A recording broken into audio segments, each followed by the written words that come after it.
Been a couple of weeks. The box is still glowing.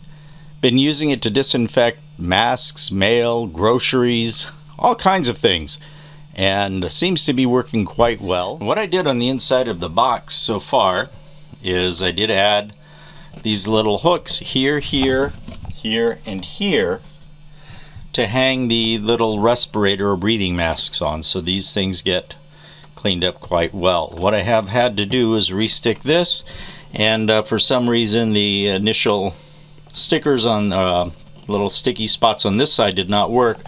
This side has stayed nice and solid the whole time, and when I redid the little stick-on tabs on this side, it seems to be holding really well. What I've decided to do on the inside of this cooler is I'm going to take the Reynolds wrap.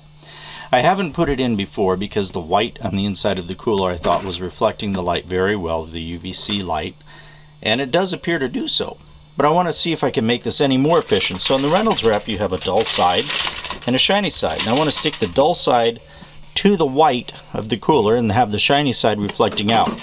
Originally I was going to use this tacky spray, which I had at the craft store, but I decided I'd rather try something a little different.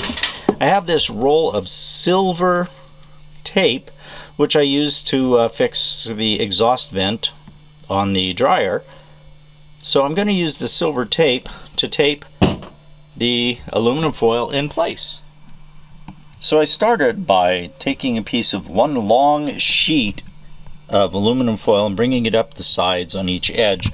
So where I am by the light, I could just fold it down and tack it in place, and use this as an extra little bit of reflector on the side without having to start trying to tear and cut and put everything else into place. So that's the bottom reflective layer. I've got the back panel reflectorized, or whatever you want to call it, but I did put a long strip of tape across the top, tacked in the edges around where these hooks are. I put little reinforcement bits of the silver ductwork tape just to brace it up a little bit more. And now I've got more to do. I've got to get this edge, the inside edge closest to me, and the lid. And there we have it.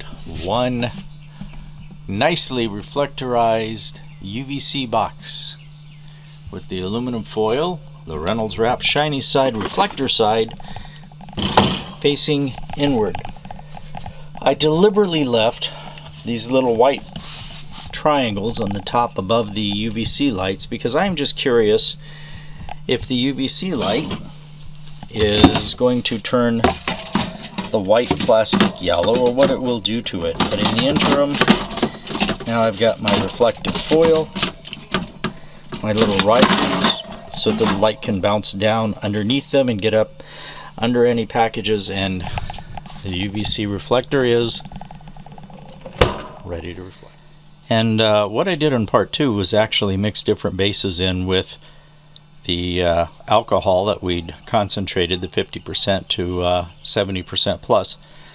And the witch hazel mixed up quite well, but witch hazel is an astringent. Remember that. It says astringent right there on the bottle. An astringent helps with bug bites and cuts and things, and helps stop bleeding. The facial gel hydrator that I tried, I was hoping that would work out fairly well, but it didn't seem to mix too well. After a day or so, it clumped itself together into one little blob of paraffin or whatever that was. That gel didn't work out too well. It doesn't shake back up and mix. The moisturizing lotion I've been using, it worked quite well. Mixed it together, mixed several batches of it so far. Keep refilling my little hand sanitizer jar. Every so often it'll separate where you see the little bubbles across the top, and you just shake it up a little bit and it seems to work.